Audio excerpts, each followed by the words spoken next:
Who seeks the power of Zoltun? Cool. I can feel you out there. Your conviction, your potential, and your path brought you to me. You might stand a chance in this world, if you listen. It's not enough to recognize the lies and obfuscations. You must understand where they came from.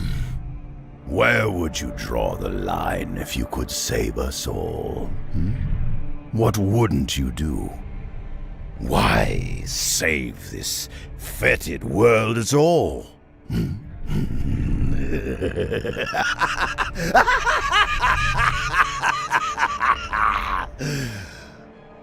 I can tell you're not convinced.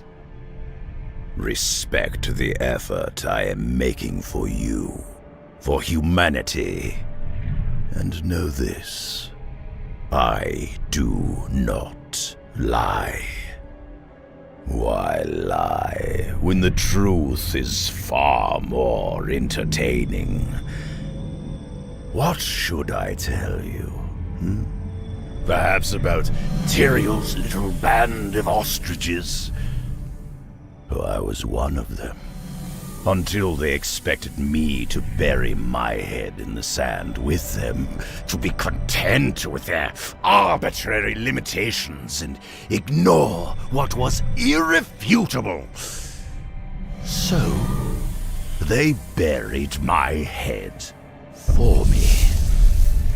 Only one person had the inventiveness to look beyond what we've been told, to the bedrock of truth, and approached my level as a peer. But the demons destroyed that. Spread like a miasma, stagnant and loathsome, thieves of hope and wellsprings of rot, drove me to aid the Rodrim in their silly war with the Vizjaktar, dreaming of grander wonders all the while. The Horadrim are not worth your esteem. They were a band of fools, held together by the leadership of a selfless, noble fool that never questioned the Archangel when he asked us to risk our lives for the Heavens' mistake.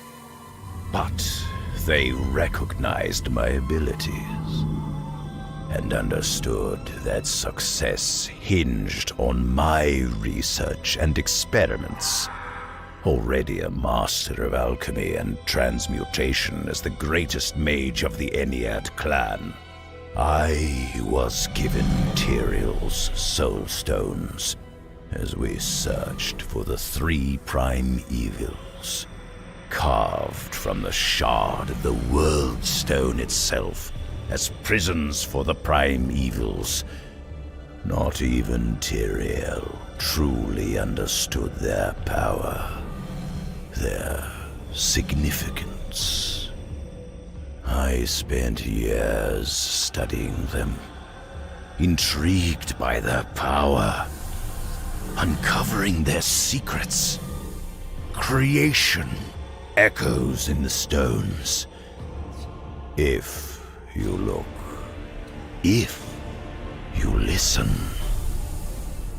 We confronted Mephisto in one of the great urban centers of Kyrgyzstan. The collateral damage of the fight was predictable and befitting the Lord of Hatred. Some of the innocent might question who the greater evil was that day. But in the end, Mephisto's essence was trapped in the Sapphire Soulstone and given to the fledgling order of the Zakarum. Emboldened, we followed Diablo and Baal west, relentless in our pursuit. We drove Baal into the city of Lutgolain, 3 days we waited for him to cross the scorched wasteland. The harsh desert offered no protection, and we rallied against his fury. He wavered. We pressed on, insistent, incessant, resolute. What can one do but live up to their nature? Did you know that angels are no better than demons? They once voted whether we should be eliminated. One vote saved us. Tyrael, the Archangel of Justice, who saw no justice in murder, but also understood our capacity for utter ruin and unbridled hope. We could become what the angels only dreamed of. Subjugation. Eradication. Do you see the commonalities yet? The Lord of Destruction hurled a devastating spell, and, staying true to his nature, shattered his amber prison. Tal Rasha gathered the mages, and together they subdued Baal. When the remnants of his soul stone proved insufficient to contain him long-term, the Horadrim turned to me for a solution. They asked the question. I merely answered it.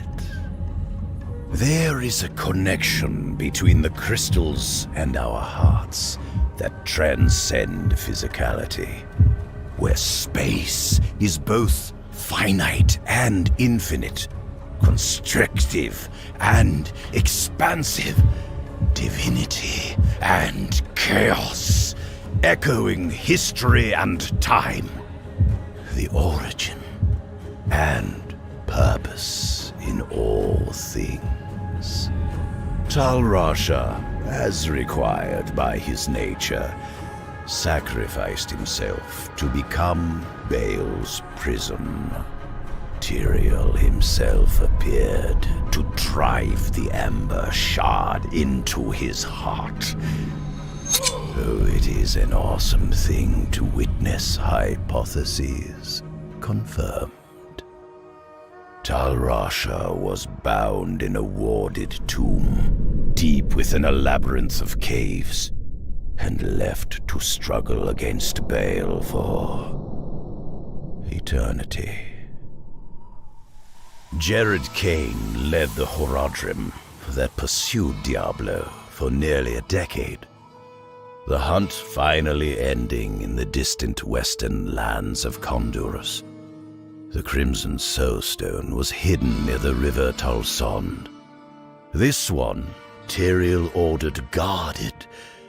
So, fools built a monastery on top, and the Horadrim grew lazy. I, who bear the same scars they all did, who fought the same battles, we all knew the truth of things. The limitations of the Soulstones, the same as any prison.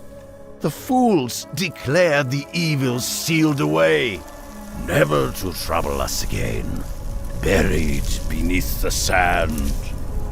Astounding that no matter how much one wants something to be the truth, that doesn't make it so.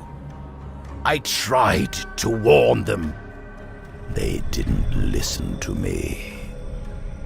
Perhaps someone will learn from their mistakes. I left Tyrael's magicians to their manufactured sense of security, and returned to Kyrgyzstan to pursue my greatest work, my legacy, my gift to humanity.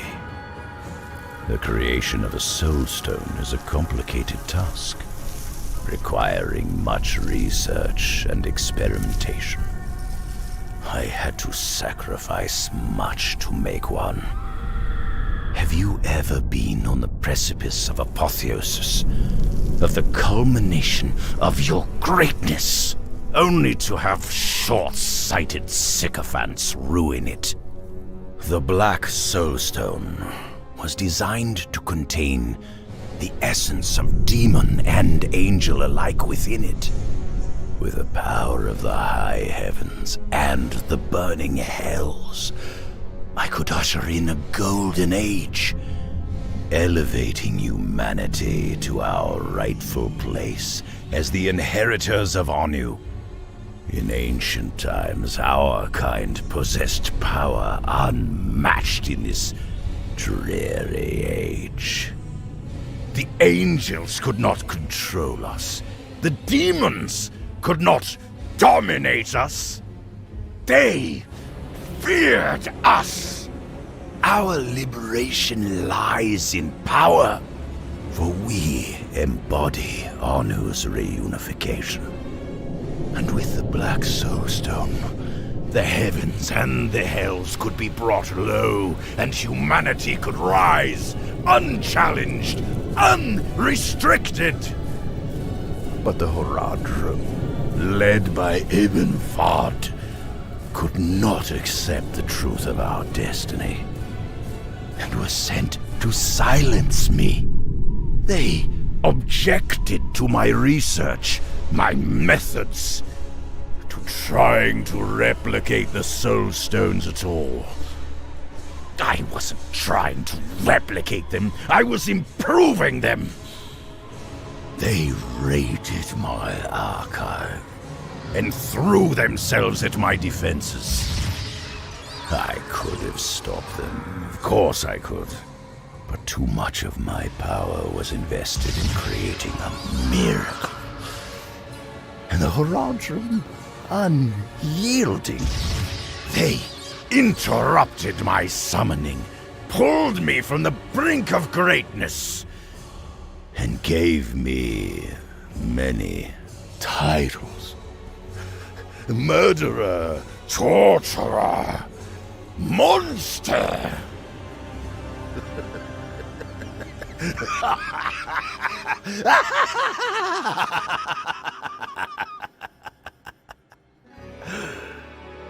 They decided I should die for their hypocrisy.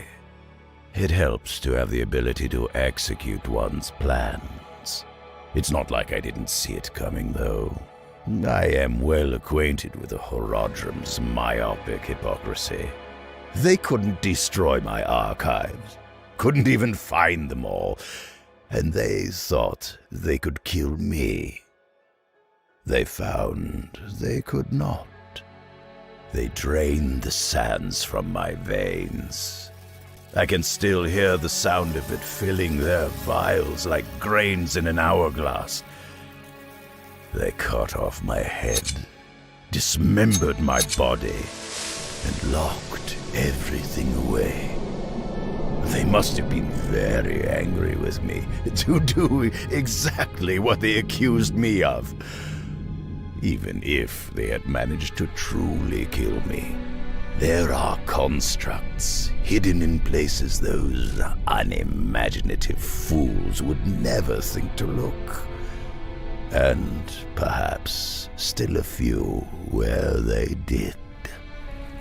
It was only a matter of time until one very much like you needed Zoltun, needed my work, my intellect, my vision, enough to take on the quest to resurrect me once more.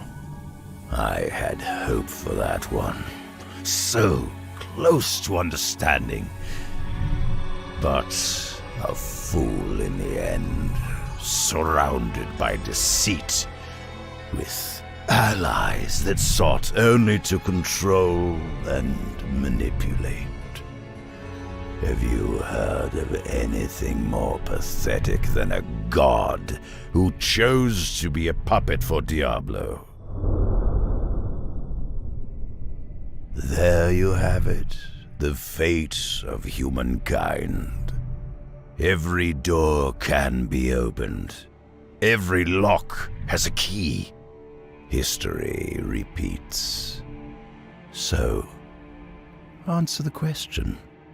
What wouldn't you do to free us all?